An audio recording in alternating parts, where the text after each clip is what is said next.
Hello, everybody. Hello, everybody. Hello, everybody. And welcome to episode number 2 of the Lawn Care CEO. My name is Dan Ralphs. I'm here with my partner, Aaron.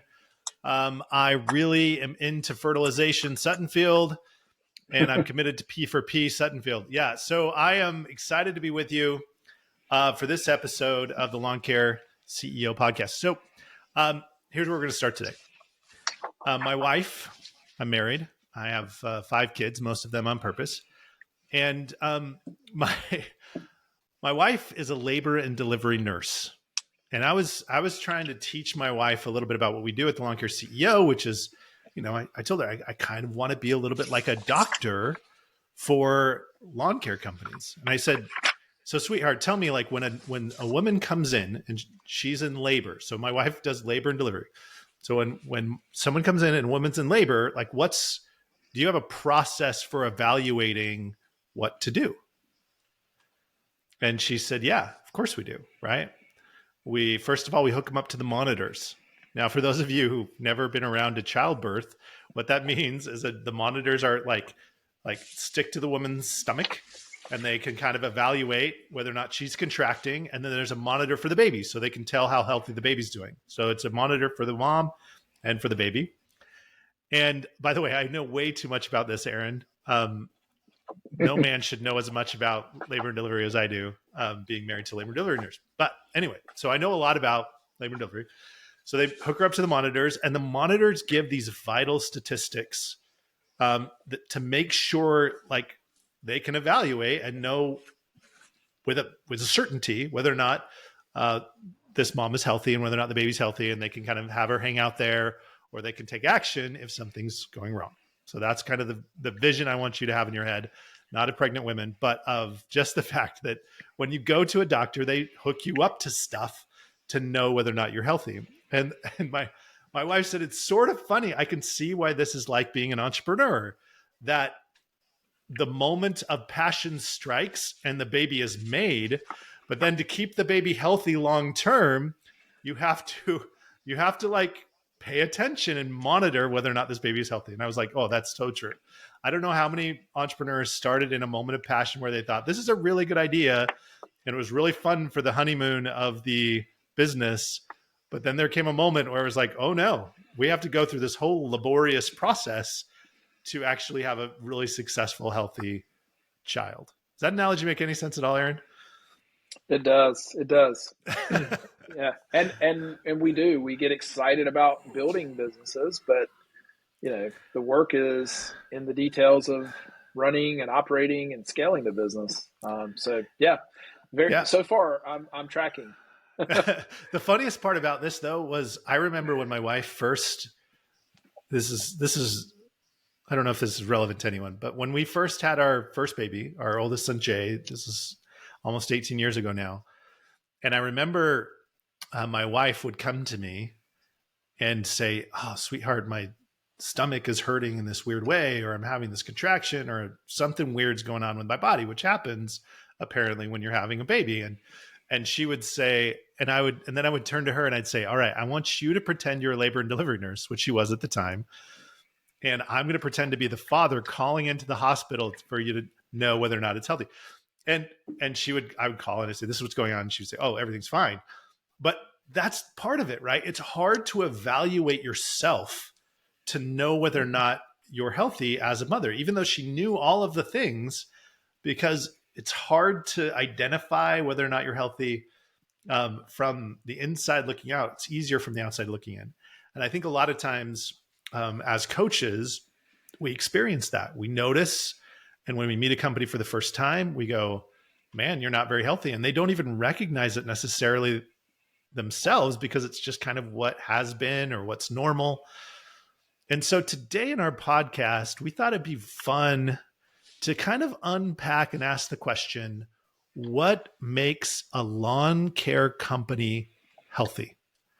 So if I could take you to Dr. Suttonfield here, and Dr. Suttonfield would hook you up to the business monitors, and we would be able to track, in the medical field, it's like your blood ox rate or something like that. It's your pulse, it's your temperature. Like there's a handful of things they pay attention to. That if we could do that to your business and we could hook you up, what would the numbers, what would the analysis show us about whether or not your business was healthy? And so we're going to try to walk you through that. That's one of the things when we're working with companies, it's like, man, we want to notice right away and be able to analyze right away whether or not a company's healthy. So Aaron, here's our question. What is the first thing you look for when you're evaluating whether or not a lawn care company is healthy? What's thing number one? First thing would be financial health. How Okay. healthy is the company financially? So I'd agree, primarily because we talked about this before we got on. But the number one thing would be financial health, right? We would evaluate, is this company healthy financially? So this would be the equivalent of like your blood pressure or your heart rate. It's like, is the heart beating? Is there enough blood in this body to like for all of the important functions to happen? And if there's not enough money flowing through this system, that's crisis, that's emergency, and we got to fix that right away. And so that's the first thing we're looking for. So more specifically, if you were going to quickly unpack or try to help someone understand whether or not they were healthy, what number specifically would you be looking for, Aaron? I mean, so I would, the first question I'd have for you, if you were a company that we were working with or that I was talking to, whether I was working with you or not, I'd say, hey, do you balance your books regularly? Do you Right? Like, understand? do Yeah. you even know the numbers in the first place? Right? Yeah. Yeah. Do you have an understanding of the COGS, cost of goods sold? Do you understand your overhead? Do you understand net margin? I think we have a pretty cool number that we look at called the gross profit number, which we'll dig into a little bit, hopefully. I would want to look on your balance sheet and understand, what's your debt look like? How much debt are you carrying? What's the debt service for that company? What are the distributions to the owner? How much is the owner taking out? And then I would want to know what's your cash on hand, and kind of what's the monthly operating expense of the company, and so those are the things I'd want to know, and I'd want to know as far as the financial health goes too. It's like what's the revenue look like for this company? What's the guaranteed reoccurring revenue for your company? Are you having to resell stuff every month? Because my appetite for some of the things we talked about here, like debt and cash on hand, would vary greatly based on you're a solid reoccurring revenue company versus, hey, we sell something new every day. So yeah. So let's look at a few of those to start with, and we're probably speaking a little bit more, and probably not. I was going to say we're looking a little bit more at like a maintenance company or a fertilization company. We're probably speaking a little bit more to you if you're in that. If you're full scale landscape design and build out, then that might be a little bit different. But so let's talk about just the groups that are on the maintenance and the fertilization, those like ongoing expenses. So the first thing we're going to look at is a relationship between three numbers. The first one is our cost of goods sold, so our COGS. And Aaron, in super summary, what are the things that go into COGS? Because I'm not sure everyone calculates that the same way. Yeah, it does vary. I was talking to a restaurant owner yesterday. He owns 9 Golden Corrals, and he told me his COGS were like 40%. I was like, oh, it's cool. And I said, well, mine are 32%, and that's my labor material. And he was like, oh, that's just my material. And so, yes, you're right. COGS are, for our discussion today, we are talking about cost of goods sold. That is the labor in the field and the material that we spend on those projects. You can also include disposal costs, but most service companies, are not going to have a huge disposal cost. So we're really mainly thinking about labor and materials. So again, we try to keep things super simple here on the Lawn Care CEO, right? Labor and materials. That's it. So that's what's going to go into our COGS number. And our COGS number is the beginning point, right? Everything we have to produce labor, that's the beginning of when we think about a healthy company. And if you're like a full service maintenance company, Aaron, what should our COGS be? COGS are what? COGS are going to be 35. A full scale company, 45% and below. So somewhere in that Somewhere range. south of 45%. If you're a Mhm. fertilization company, it's probably in that South of 35. 30 to 35% is probably what you're going to Hmm. see. And that would be healthy. Anything Hmm. south of 35 would be healthy. And then if you're just mowing, You're, just maintenance. you're going to be in that 45 to 48% range. So In that So range. that's the first thing we would look for. And if we saw somebody who was just doing mowing and we calculated their cogs correctly and they were at 60%, we would go, Let me oh, say that, yeah, that's not super real healthy. quick. I mean, just mowing alone would probably be in the 30% range if they didn't have a ton of material. So if they were just Yep. a mowing company, they were mow, blow, and go. That's all they were doing. They would need to be under 40% because it would mainly be labor in that column. It'd be Yep. very little of the And so this material. is a very simple thing for you to evaluate. All you have to do is just go to your profit and loss statement. Hopefully you have one of those. If you don't, this is where we're going to tell you to go get a good bookkeeper, outsource that bookkeeping work, and have somebody come and help you get those numbers.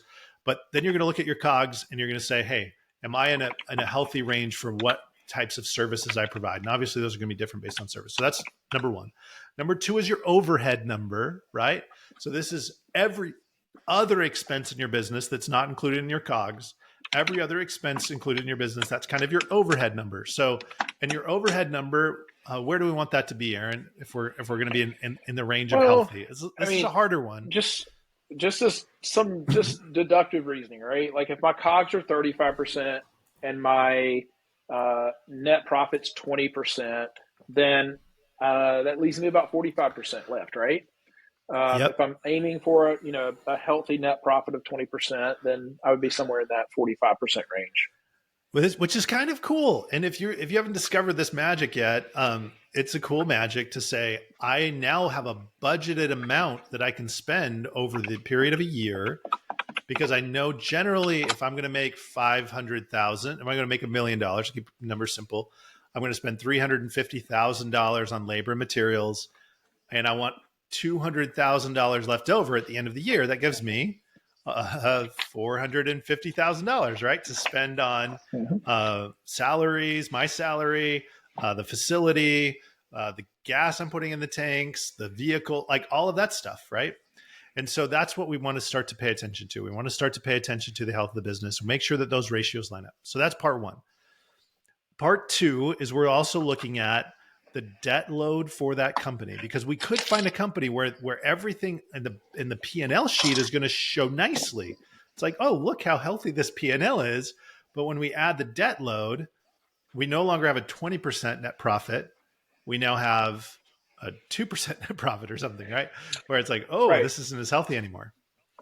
So the thing that a lot of companies miss, and one is most everything we're talking about right now. If you're a new business owner or you've not been in it very long, or you're just not that knowledgeable about the business side, um, all of this is going to be foreign to you.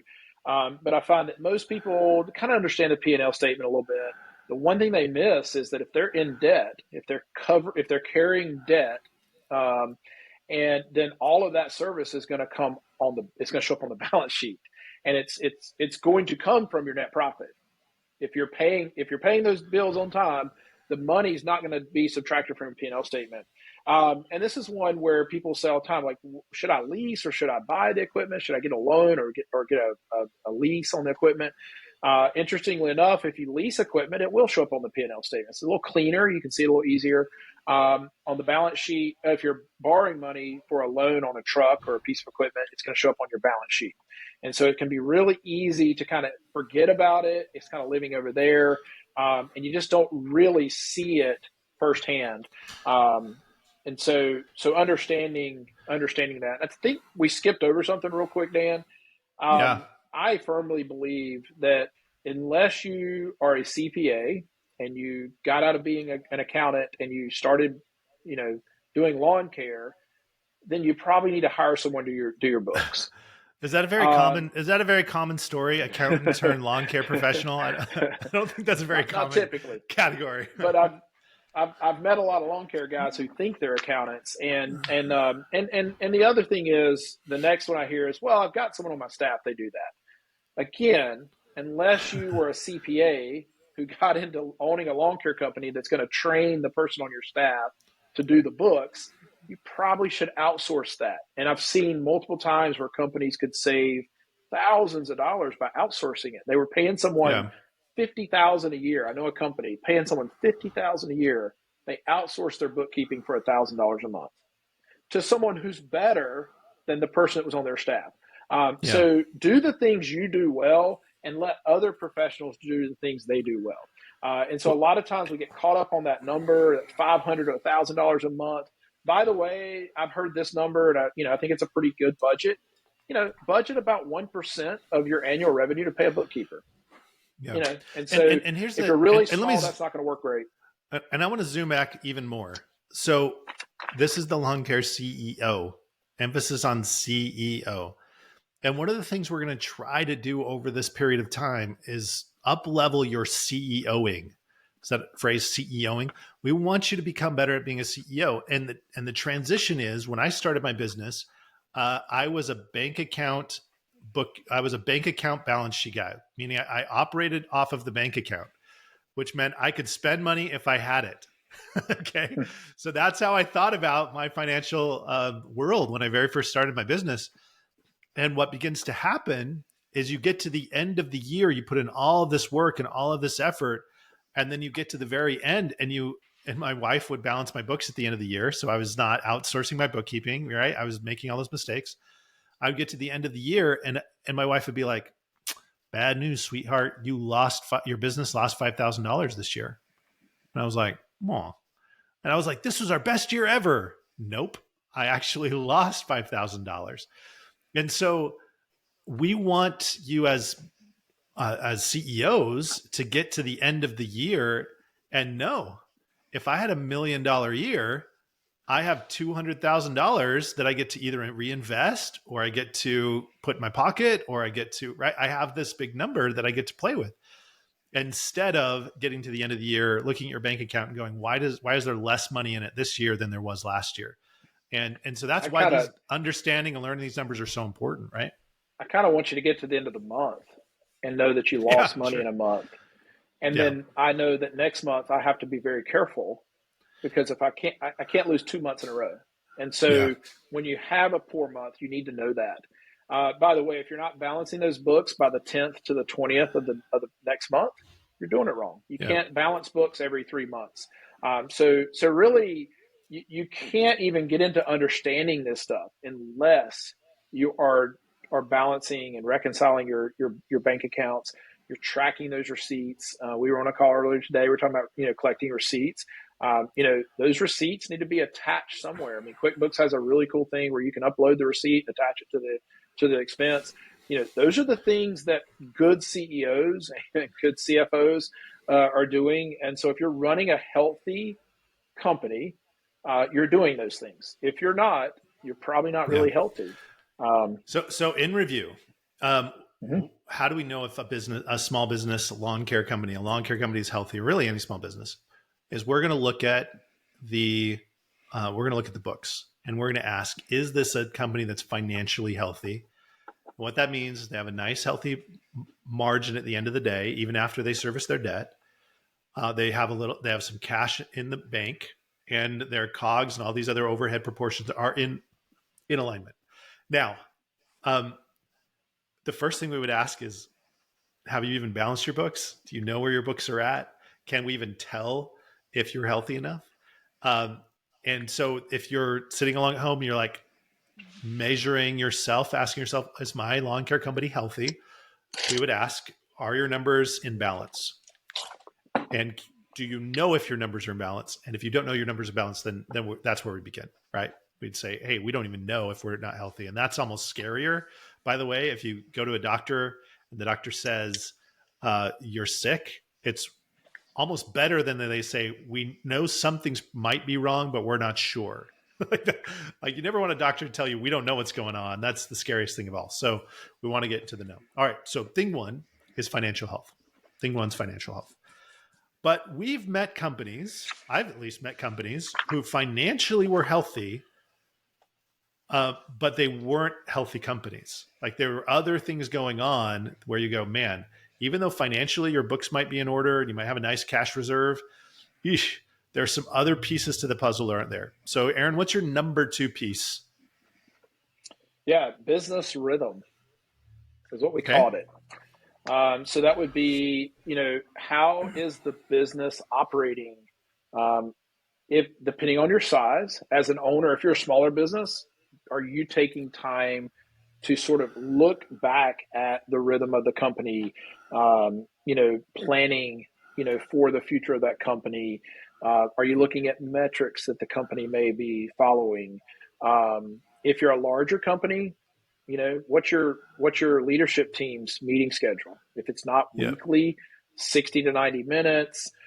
If you're not having quarterly meetings for a day with your leadership team offsite, and then 2 days annually, that's the type of rhythm that a healthy company has. And they're kind of flushing out those issues, those key things that the Yeah. company needs to focus on. So business rhythm is huge to a healthy, thriving company. So there are two types of companies I think that I notice that are may even be financially healthy, but in the business rhythm area, they're not. The first type of company I'm going to call my full speed ahead, all gas, no brakes company. The all gas, no brakes company is the company where this guy, the CEO is like, sell, sell, sell, sell, sell. And they're just constantly bringing in new business. They don't really know what's going on behind them. They don't know the chaos they're creating in their office. They don't know the chaos and confusion they're creating in the field. But man, the numbers are healthy. Man, we're selling a lot of stuff. And man, it seems like everything's great. And everyone in the office looks beleaguered. Their eyes are sunken. They're like, it looks like a prison camp. And they're just like struggling to keep up as the owner just keeps selling, selling, selling, selling. So all gas, no brakes is number one.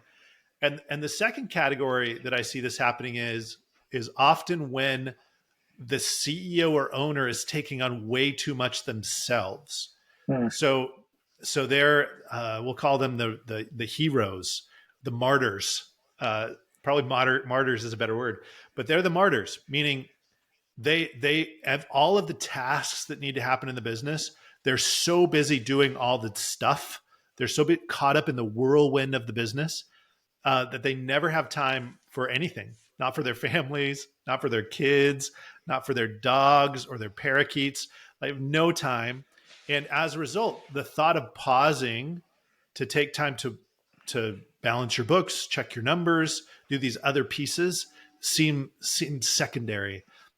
Stephen Covey talks about Hmm. this where he says we're so focused on the urgent that we never focus on the important, right? So we're not paying attention to those things that are important but not urgent, and we Hmm. get caught up in the urgency of the day. And so these are the two types of CEOs that I see avoiding meeting rhythm or business rhythms, and that's not healthy. It's not healthy for Hmm. your team in the first instance, and it's not healthy for you in the second instance. And Hmm. so we recommend you get some kind of rhythm in place, and the rhythms include a planning rhythm. All right, we're going to make a plan for this quarter. We're going to make a plan for this year. We're going to make a plan for this week of the work we're going to get done. So, some kind of planning rhythm. We need some kind of accountability or leadership rhythm. These two can go at the same time, where it's like checking in with my leadership team. I'm making sure my staff isn't overwhelmed, and I have a rhythm of meeting with them once a week. We're making sure everything is healthy. And then finally, some kind of financial rhythm where we're really regularly making sure that our financial health continues to be healthy. And so, part two for us, when we're talking about is this company a healthy company, is we're asking about, hey, do they have the proper business rhythms in place? And you've seen that, right, Aaron? You've seen guys who are just completely worn out because they never Hmm. pause to ask, Yeah, is I it mean wise the for me to take this job, or which the jobs am I losing money on, or right? so yeah, the two guys. I mean, those are great. The all gas no brakes guys and the CEO takes on too much. I mean, that's true. That's pretty much they fall in one of those two camps. It's just not sustainable. None of that's sustainable. I kind of fall in the camp of the CEO takes on too much. That's sort of my sort of go to. Yeah. And it's funny because I think we do that because we think we're going to be the best at it. Well, I'm really the only one that can do this in the company because Yeah. I'm the one that knows it. The reality is because we take on too many things, we actually do it really poorly. And if we let another person take that role and really be focused on that, they probably would do it better than us. And it's really sort of an arrogance. At least better than our 10% effort at it, right? Because we're just squeezing Sure, it in somewhere, right? you have to be honest with yourself as an owner. You're not going to have the focus on everything that you need. You're going to be pulled in so many directions, and so if you don't elevate and delegate some of these key tasks to someone else who can hammer that nail every day the same. Yeah. You're especially those things that are reoccurring for your company. So, elevating and delegating some of these tasks are actually going to be handled better than you can, just because you're not available. And if Yeah. all heck breaks loose, and payroll's got to get out, are you going to really be able to get payroll out? And you miss payroll, it's a big deal, right? Yeah. Those are things that have to happen every week the same. And there's 100%. just a system to most of these, which I'm probably giving away step 3, but systematize some of these things so that Yeah. someone can do these, Well, especially if they're and repeatable. here's the thing that surprised me, Aaron. And I don't remember the first time I heard it, but I feel like I hear it all the time. It's sort of like when you buy a new car and then you see that car all over. Like I've heard this for the first time, and then I've heard it again and again and again. One of my favorite questions to ask CEOs who've really made it. These are lawn care companies that are at 50 million, 10 million, like big lawn care companies, and other software, you name it. And I say, when did it really shift? What was one of the things that really made the difference for you? And I'm shocked at how often the answer is, we started a regular meeting rhythm. That's the lamest answer ever. Like we wanted the answer to be, well, we cracked the marketing code. Well, that's not it. Like usually the answer is we got in a rhythm where we were executing consistently. We got in a rhythm where we were planning consistently. We got in a rhythm where we were consistently understanding our core metrics and we were measuring and we knew whether or not we were healthy. And we made decisions and then executed on those decisions. So it's like that is sometimes the center for many of you will be this shift into a meeting rhythm. And that's really easy. It's an annual planning, quarterly planning, weekly meeting rhythm. That's it. That's all it is. It's like a handful of meetings. And as much as you may hate meetings, we can talk about that in another podcast episode of how to make them good.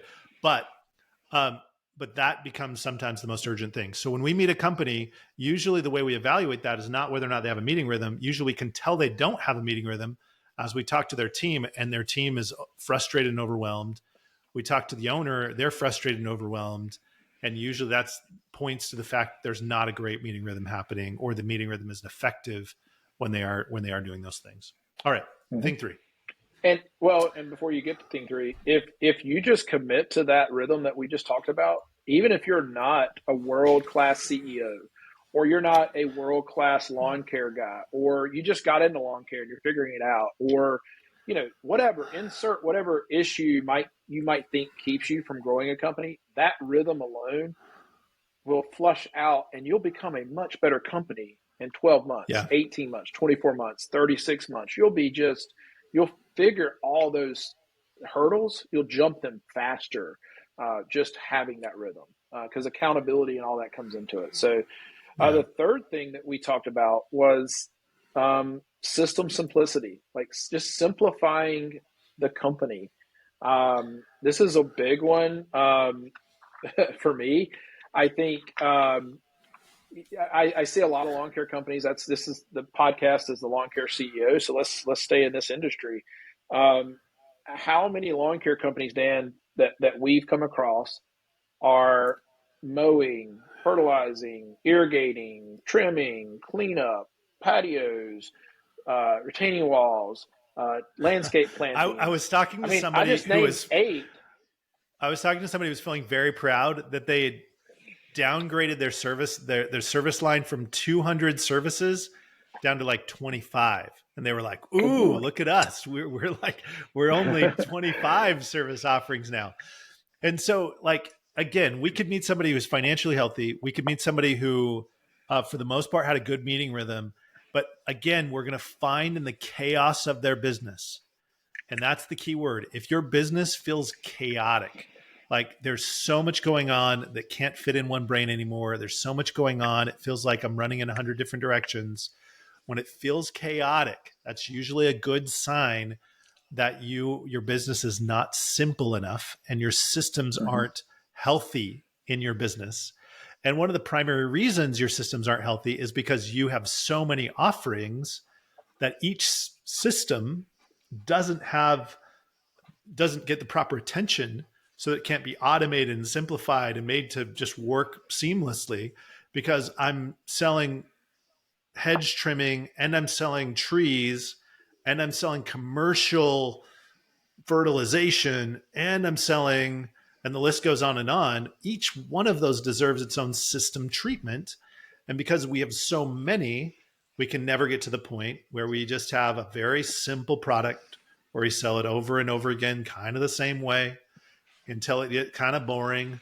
Everyone knows what their job is and everyone knows what to do.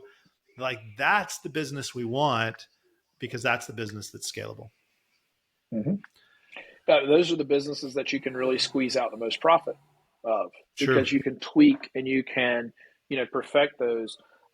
We talk about growing tall, not wide, right? So grow Yeah. one service, maybe two, and Aaron, let me scale pick on you those for a up. minute, because you had a very important transition in your business where you were full service, I do everything, and you've transitioned to where you literally do like three things. So tell us a little bit about that transition, because I think that's important for people to hear, that Yeah. you bit the bullet and you went deliberately towards simple.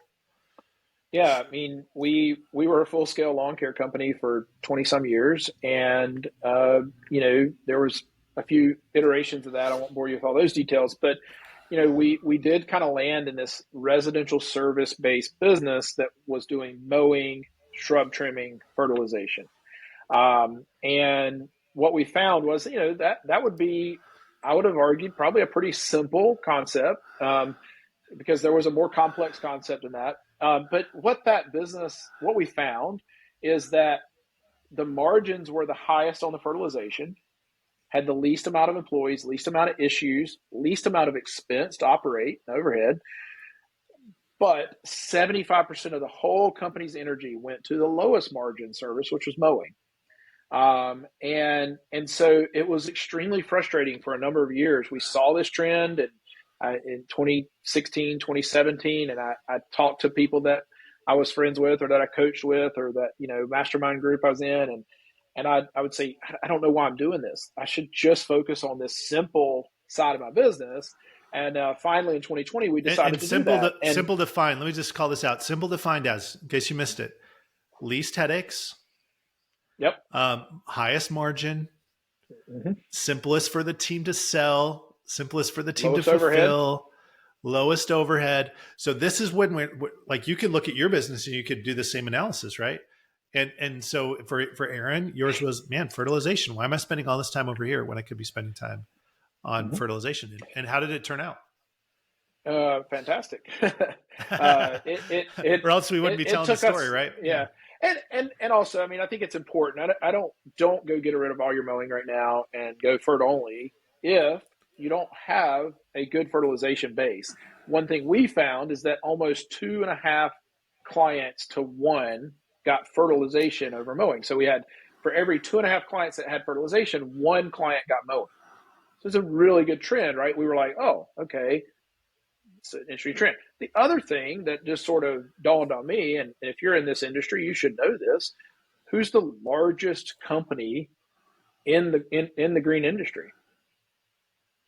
True Green, the True one we all green. love to hate and talk about. Somebody said the other day, Dan, in our roundtable, we had a fertilization roundtable with 6 companies, and somebody said they're just a marketing company. I was like, well, they're a $2 billion marketing company that does lawn care, so they are a competition.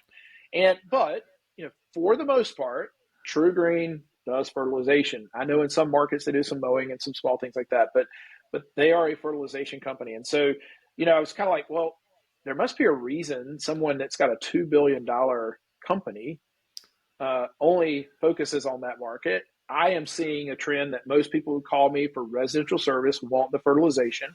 They're happy mowing their lawn. We actually had one of our vendors was in the room with us the other day, Court, and he said, "Hey, my dad loves cutting his yard, but he doesn't want to mess with the fertilization. He wants someone to come in and do the fertilization." So it's a little bit higher barrier to entry. We were trying to teach some newer guys how to get into the FERT business, and you could just kind of sense, Dan, when we were talking about building that division, they felt a little intimidated of how to start and where to start and Yeah. how can we make money. And so the barrier to entry is a little bit higher there for companies. So it's not as much competition. But I mean, yes, simplification, less headaches, higher margin, less employees. I'll tell you we're one, not, Dan, we're not, we're, oh yeah, go ahead. well, hold on. The other thing that I loved about it, and we're going to go to the next.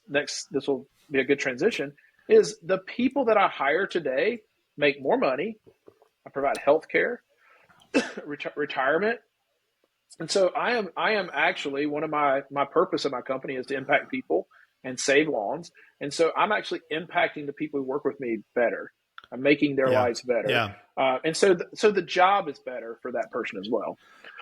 And we're not saying everyone needs to drop all the mowing. Like there's going to be a national shortage in mowing across the country because everyone listens to the podcast and quits. No, what we are saying though is whatever you do, do it well. This is Jim Collins' hedgehog concept, where he simply said, the companies who really endure, the companies who outperform the others, they figure out what they're really good at and they do that well. And they double down on what they're really good at, and they do it over and over and over and over again. And so I don't care what your thing is. It could be mowing, it could be maintenance, it could be small scale installation. Whatever your thing is, let's get really good at that thing, and make sure that the numbers are healthy when you do the thing, and then double down on that thing, because that will be a far simpler business model. And usually when you're little, especially, you should start simple and work your way up. Sort of like somebody gave the analogy of a tree the other day, where you start early on and you're just this narrow little focus, and then eventually you can branch out in other things. Not that True Green did, but that's, you're going to wait until you have a little bit more margin and budget to hire the right leaders in those different areas and to build simple systems in those areas. All right. We won't talk anymore about that. All right. Okay. Finally, I got cut Aaron off. He could talk about Aaron's favorite topic is simple things. All right. My final piece that for us that we consider healthy. So we could find a company, their numbers look great. They have a nice little meeting rhythm. They even have a simple business model. But if at the end of the day, the culture isn't where it needs to be, and culture, by the way, is the hardest one to measure, but it's the easiest one to tell. It's the hardest one to measure, but easiest one to tell. That if you walk into the business and the culture isn't great, if the people are unhappy, if there's a high employee turnover number, then we're not healthy yet. I had somebody tell me once that you can smell culture when you walk into a business. Have you ever noticed that? Have you ever walked into like a fast food joint and just smelt despair on the faces of the people that were working there? They're just absolutely miserable. And you go, oh my goodness, this place smells and reeks of dreams, dead dreams. Like it's hard, right? When that culture isn't where it needs to be. And so the last piece of the puzzle for me when I'm evaluating a company, not only do they have to be financially sound, have a good meeting rhythm, have a simple business model with simple internal systems that are automated and effective, but there needs to be a bounce in the step and a smile on the faces and a little bit of light in the eyes of the employees that are working there. Or else I don't consider it a healthy company, right? Because at the end of the day, the people who are working there, their souls are rotting a bit, or they're kind of unhappy or cranky or frustrated. And for me, we haven't made it to healthy yet unless the people inside the organization are healthy as well. Healthy emotionally, generally healthy financially, where we have people that are healthy people within the business. And Aaron, I feel like you've done a really good job building culture in your little company. They're an awesome group to be around. They seem generally happy to be there. In fact, one of my favorite guys on your team is always, his favorite line is like, just happy to be here. Like they're just like, it's like a good vibe. And so talk to me a little bit about what you've done to create that vibe in your little team, and why they all genuinely seem pretty happy to be there. Yeah, I think this is the part where if you try to fake this as an owner, your team Mm, knows. I mean, you can bring us in and we can work with your team. And be like, oh, that owner is really working towards culture. But we're there for a couple of days. When your team's there around you all the time, they can sense who you really are. yeah. I should And sh- so I if you should share try to, I should share a story at this moment. It just reminded me of a story. I was working with a company out of, I think it's been long enough since I worked with them, out of Cleveland. And was it Cleveland? No, it was Detroit. Nothing against Detroit, but it was Detroit. And I walked in, and we were talking about core values, and we were establishing their vision of the company. And for us, vision is purpose, mission, core values.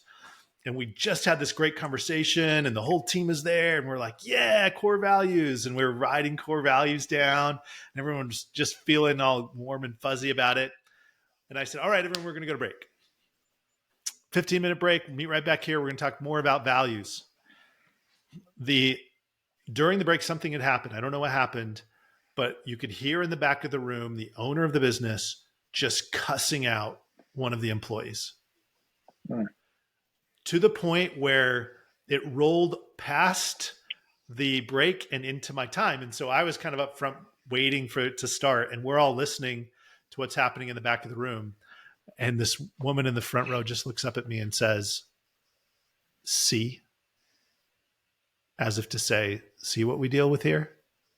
All of this stuff you're talking about, core values, it's a bunch of hogwash, because that's the way he treats us. And I was like, that is not healthy. That is not healthy. And by the way, I paused the entire meeting, and I said, I need to talk with the CEO and the leadership team. And I just basically told them, they never invited me back for some reason, but I basically told them, listen, you're the problem. If you don't fix the problem, this culture will never get any better. And so yeah, at the heart of any great company, where there's great culture, and I think this is one of the reasons why you have a good culture in your team, Aaron, is a leader who actually genuinely cares for the people that work there and treats them with dignity and respect and care and love, right? And that's at least the center of it. There are other things we can do to support that, but if that isn't right, we're in big trouble. yeah, yeah. Um, so yeah, I mean, you're right. Yeah, I mean, you kind of took the words out of my mouth there. So yeah, I mean, it's just if the owner doesn't buy into it, you can't do it. Yeah. And so if you think you're checking a box by, um, you know, I've heard this company is really cool and they have core values, and yeah, let's get some quick Yeah. core values, and we have a purpose. When we're talking with new companies and we start talking about this portion, we start saying, what's the purpose of this company? I find company owners really struggle here. Mm-hmm. And they struggle because most of us got into this because we needed to feed our families and we needed to put some food on the table. And so the purpose of the company in the early days is we got to eat. How much money can we make so that we can pay the mortgage? How much money can we make so that I can quit my job? Maybe you're doing two different things right now, and you're part time in the lawn care business, and you're trying to get into this, or so it becomes a lot about how much money can this make me as the owner. The one thing I will tell you is that employees are not motivated. Quite the opposite. They're not motivated to make you money. If you think they're going to work Right. hard for you Yep. to buy another Corvette, they're not. And so culture has to be genuine. And so if you're Yep. listening to this and you're not that guy right now, you're not that girl, but you want to be, you can be more intentional about it for sure. But I do think that you have to realize, and I realized this in my company, uh, that there was a year where I felt like, okay, we've got enough to live, and we're not paying, waiting on money to pay bills that we can't afford, and robbing Peter to pay Paul, that kind of thing. We've done that for a long time. We got to a point where we're pretty comfortable. And I'll be honest with you, it was a little depressing because for so long, my business had been all about grinding to survive. And then I had to refocus and realize, oh, it's just not about the money. I'm not going to be happier making more money as a business owner. And it helped me about that time. I started working with a business coach, Ryan Shipman, a great guy that you and I both know well, and very intentional guy. And he's what's your purpose? What's the purpose of this company? And I was like, I don't know. I don't know what the purpose is. And we spent an entire day figuring out the purpose and values of this company. And they're still pretty much intact today. And ultimately it's to save lawns and impact people. Like I Yeah. love when we go out and we take care of somebody's yard and we make it beautiful. And I love when we get to impact people doing that. And I tell our guys all the time, listen, we're not finding orphans homes and we're not curing cancer. So there's levels of impacting people, and I admit that. But when someone comes home to a beautiful lawn with no weeds, and the husband pulls in and knows he's going to get to pull out the mower and cut that grass, and it's lush, it's green. That's a happy moment. I mean, that brings a little joy. Counter, they come home and they see a yard full of weeds and they paid you to do that, they're going to be very unhappy, right? And so, Yeah. we have a chance to impact people. I tell our guys, when we show up to a home, we knock on the door. We introduce ourselves. Hey, we're here to treat your lawn. My name's Aaron. I'm here to treat your lawn. Hope you're doing great. Anything you need. I mean, you get to show that person, a little bit of friendship, a little bit of friendliness. And So these are core human things that, it's not dollars and cents, I know, but there's a core human need to be about something bigger than ourselves. This is what brings joy in life. And there's something powerful about being a part of a group where I connect on a level of where we share common values, because that's usually where the best kinds of friendships are born, from groups where we share some common values.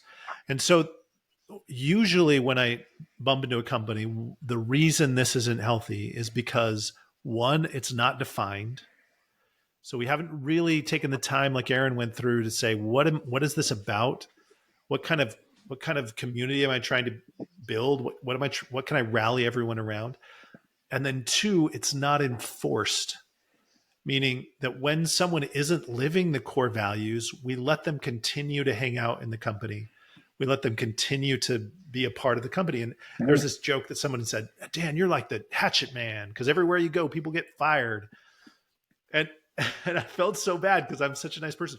But the reason I think that is because wherever I would go, I would tell people, if there are people that don't fit your core values, you need to let them go. Because it's not fair to you as the owner to have to deal with that every day. It's not fair to your team who do fit the values, because now they have to deal with Grumpy Joe every day. And then it's not fair to Grumpy Joe, because one of the reasons he's grumpy is he's surrounded by so many happy, positive people. Let's let Grumpy Joe, go work with a grumpy place. And so, like, we have to be willing to make some hard decisions there, where we're willing to say, hey, if this person isn't a fit with our core values, it's not that they're a bad person. It's just that they don't value the same things I value. Like, they value dishonesty and I value honesty. So we need to not have them be around. If you're going to commit to being a culture-driven company, then you have to commit to getting rid of people. Because if you bring all this to your team and you say, we're going to be this culture-driven team, we're going to adhere to these values, and we're going to live these values, and you let someone stay, you'd be better off not even bringing the values in, because you can at least hide behind, that. But you can't say you believe these things and then not do that. The other thing is, certainly there's a lot of grumpy Joes out there for sure. Sometimes there's just somebody that just doesn't quite fit. And they're not grumpy, and they're not bad, and they didn't show up late, and they didn't do anything really egregious, but they don't meet the core values. And I tell our team all the time this: if you don't get our core values, it doesn't mean that we're good and you're bad, right? Like, there's a lot of people that I think are great people, but I didn't choose to marry them. A lot of females that I thought were great people, great friends, very attractive, right? But we didn't get married because the values didn't align, right? And so we're kind of picking marriage partners here in business. I mean, these are especially on the leadership team, right? And so Don't take that we're gonna, analogy too far. Don't take that analogy too far. yeah, But yeah, we're gonna, we're but we're going to be spending a lot of time together. We're going to have to, it's going to get complicated. It's going to get yeah. messy. We're going to be making, arguing for this company, to debating which direction this company goes. I've got to Mm-hmm. be able to have that person that I can have that hard conversation. I love the one you should tell the story about checking your ego, like the guy Yeah. in your old company where that Yeah. came up. And I'll tell the story quickly, but I was brand new to a company. They taught the core values, but when you're new to a company, they always teach the core values. So I wasn't sure if that was for real. One of our core values was we check our egos at the door. And I'd made a mistake because I was new. It was a fairly innocent mistake, but it had a big consequence. And so the director and the manager started going back and forth about what should be done. And the voices got raised and raised a little more still. And finally, the director turned to the manager and just said, "This is your ego and you need to check it." And I was like, oh, snap. He went there. Well, what was so amazing about that interaction is that the manager then said, "You're right. You're right. This is my ego." And he checked his ego in that moment, in the heat of battle. He checked it. Great leader, by the way, just one of my favorite people. But I realized immediately, oh, this is real. In fact, it's one of the best ways to tell if the values of a culture are real is if in the heat of the moment, think about that example I gave from the guy from Detroit who was cussing out in the heat of battle. He didn't go to the things he claimed to care about. He went to this other place. And that's the evidence of where the values really are, is when the heat of battle is on. And so, again, we won't belabor the point. If you don't have values yet, it's a great activity to do with your team, and we'll probably talk a lot more about it on this podcast, because part of being a great CEO is developing and building great culture, and that happens over time. Now, for the one person in the back of their mind that's saying, "But Dan, I'm hiring lawn care tech. That's my advertisement on Indeed, lawn care tech. We can't find cultural fit people in the lawn care tech space." I'm telling you right now, not true. Not true. In fact, I was chatting with a friend of mine the other day who said we finally started firing even our techs when they weren't a fit core values wise. He said, what surprised me is that we had more applications the more we did that. We even had someone, he said, walked into the office and said, "I'm here to start." And we're like, "We didn't hire you." And he said, "I know, but I want to work for you. I've heard all about how great this team is. I've heard about how great your culture is. Is there any way I could start?" And they said, "Well, we're not really hiring." And he said, "That's okay. I'm willing to wait." And he just kind of sat down in the office, right? And it's like, when you start getting the cultural pieces right, all of a sudden now you're really healthy. And that healthy culture attracts people, and usually people who either connect with, these are friends and family members or relatives of the people working for you who are core value fits, and they know, hey, if I go there, I'm going to be treated really well. I'm going to be taken care of in a good way. So yes, it can happen. Even in the lawn care space, we can create these great cultures. Okay. So again, if you're a pregnant woman, so imagine yourself as a pregnant woman, and we bring you in, we're going to hook you up to some monitors to evaluate your health and the health of your baby. And by the way, in most of these areas, when we bump into an owner or a CEO, wouldn't you agree, Aaron? You can kind of tell by looking at them whether or not that owner has it together, whether or not they're operating a healthy company. And it usually looks like bags under their eyes. It usually looks like gray hairs. It usually looks like, just a little bit of wear and tear on that human. And you can say, ooh, so we check the health of the mom, and we also help the check of the baby. That's your culture. That's your financial health. That's your meeting rhythms, simple systems. And usually they're related. And they're related if you're a pregnant woman, they're related, baby and mom, their health usually go together. And the health of the CEO, and by the way, often usually physical health, like literally their blood pressure, their weight gain, all connected to the health of that baby and the business. And so as those two things, we evaluate both of those things. We would evaluate if we were starting today. And our goal of this podcast is to help you evaluate, do a little self-evaluation yourself to say, hey, where are we at in these areas? The first one's financial health. The second is business rhythms. The third is the simplicity of your systems. And then finally, the culture of your company and the overall vibe of those employees as you're moving forward. Aaron, final thoughts. If you want a healthy company, you have to work in these 4 areas. It's pretty simple. It's hard, but it's simple. The steps are here. Simple, if you but want not to have easy. a healthy company. Yeah. And I tell people all the time, we have the opportunities we have in entrepreneurship because if it was easy, I don't think it would exist. And so you're not signing up for easy today. If you're in the scale of your company and you're growing a company, we work with a couple companies that, are getting started and but we did this to have time with our families. We did this to not be tied to something all the time.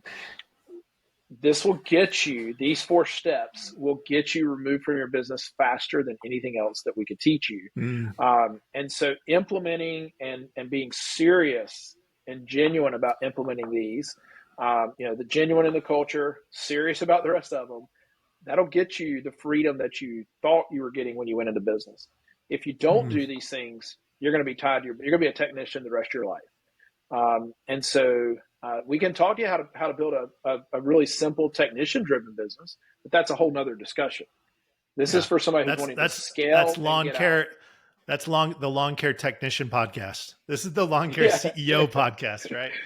So our goal is to help you. My final thought, Aaron, I love that thought that just says, hey, listen, this is the path. This is the way. For me, it's just this hope. Like, entrepreneurship can either be the greatest job in the world or your worst nightmare. And by the way, it's sort of true. I always tell my wife, I'm like, man, labor and delivery is the only happy place in a hospital. It's the only place where women want to be there and they don't want to leave, right? It's like the only happy place in the hospital, except when it's not. And that it is the saddest, most tragic place in a hospital. And so, for me, I've met too many entrepreneurs, even in my short stint in the lawn care world, met too many lawn care entrepreneurs where they're really in trouble. And and then I've also met the opposite, where I watch Aaron as an example of this, but other entrepreneurs in the lawn care space where they're really healthy. And when it's healthy, it is so good. This is such a great business to be in. You make great margins. You have great freedom. You're outside. Like, there's just so much good where you can impact people in a really great way when it's healthy. And so, get committed, as Aaron alluded to. Get committed to making a very, very healthy lawn care company as soon as possible. That's our invitation to you. Get committed to being healthy. And when you do, you're going to see great results, great returns. Thank you once again for joining us on the Lawn Care CEO podcast. Once again, I'm Dan Ralphs. This is Aaron Suttonfield signing off. Be good, everybody.